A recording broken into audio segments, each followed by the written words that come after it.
My name is Shiva, and today we'll be reading the heaven story of Rohma. Let's begin.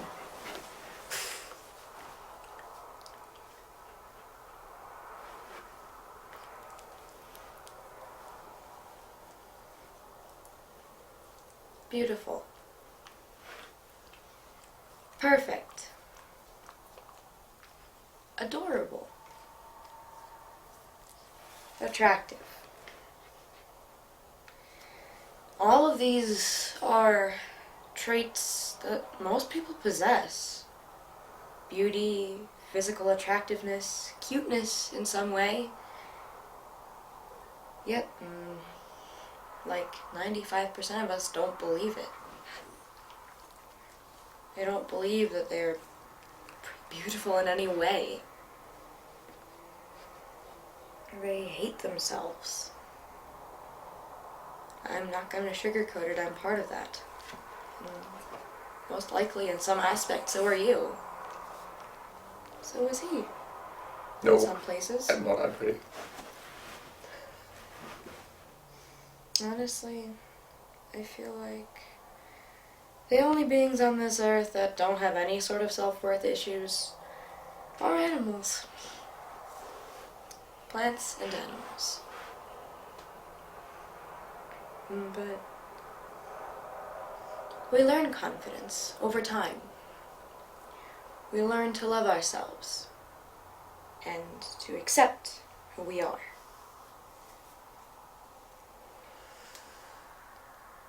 Once upon a time, there was a village. And in this village lived men, women, and children. Now, the men often were made to work in farming and taking care of the animals. Many were warriors as well, but this was mostly a peaceful village, and fighting did not happen often. Women focused primarily on taking care of the household, as well as making sure the village ran smoothly, with finances, treaties between other villages, and trading, as well as selling wares and making peace with new colonies, new people coming. Everybody had their job. Everybody was content. Or so it seemed. But under the surface, each person did not like themselves, in one way or the other. Some women thought they were not beautiful enough. Others thought they were not intelligent enough or good enough at being diplomatic. The men thought that they were not strong enough, not manly enough.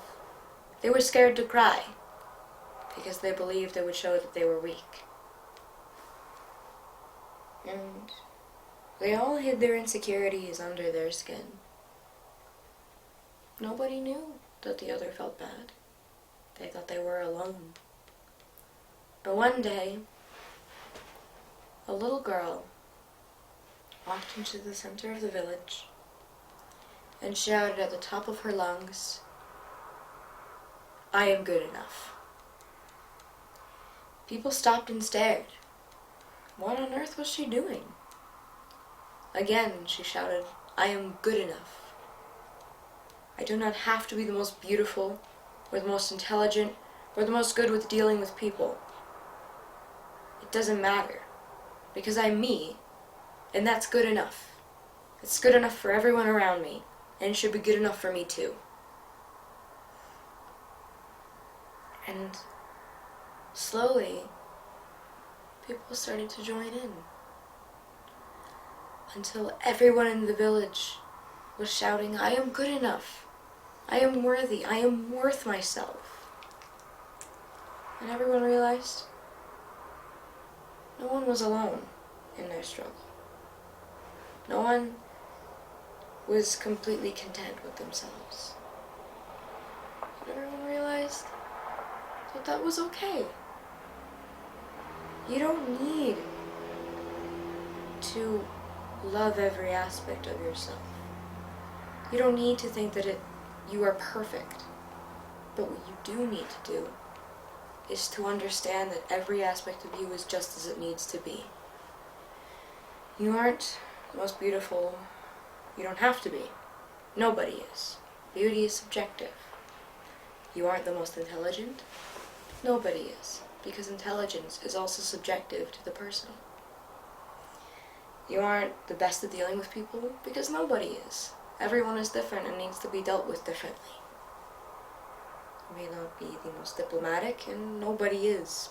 Because different people react to different things. Nobody is the most anything. But everybody is exactly as they need to be.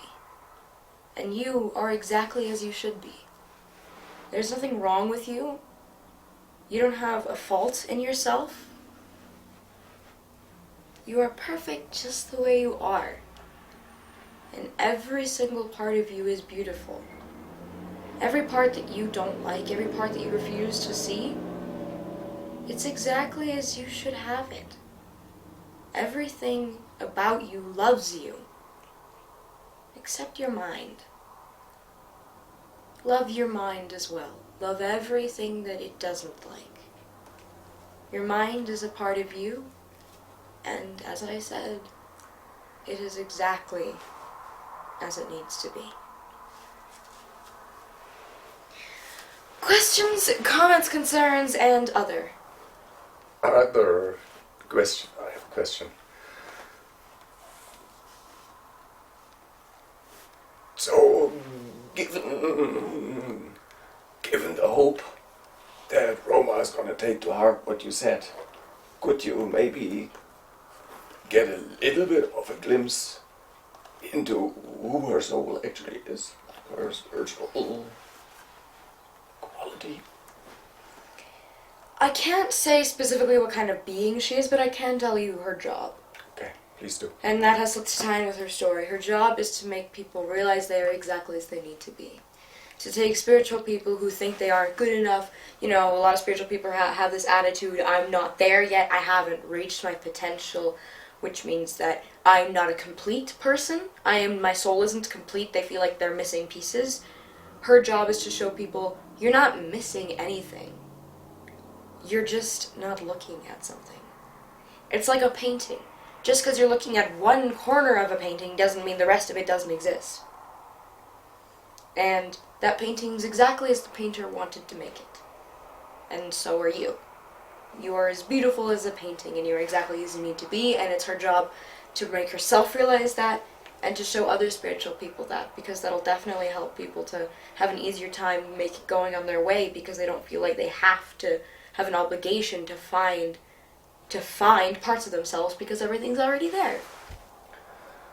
So, could you tell Rohma possibly a shortcut?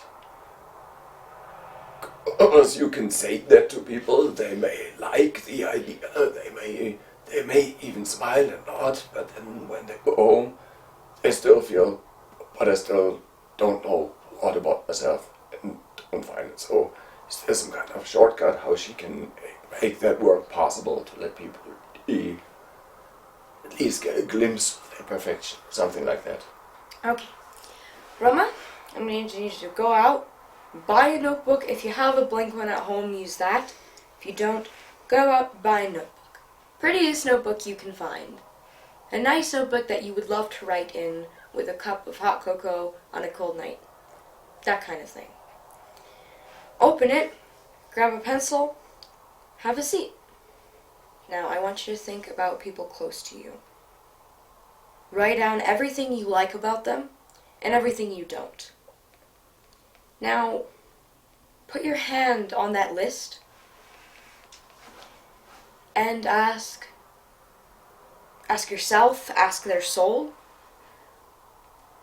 what am I not seeing? It will tell you who they are or the aspect of themselves that they dislike. You will take this aspect, you will draw a symbol for it. Whatever symbol comes to mind first. It can be a heart, it can be a circle, it can be a spiral, whatever comes to your head. Now, I want you to draw the symbol on a blank piece of paper. and present it to this person. You don't have to tell them what it's for. You can say whatever you want to present it, but give it to them. The energy of this aspect will flow throughout their whole house, their whole home. And they will start to be forced to come face to face with this over and over again. And slowly but surely they will learn to love it. And with people that don't want this piece of paper, you can even just give the energy to them, as subtly as you want.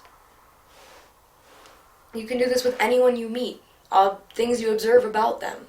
People you hate, even. Because people you hate are often mean.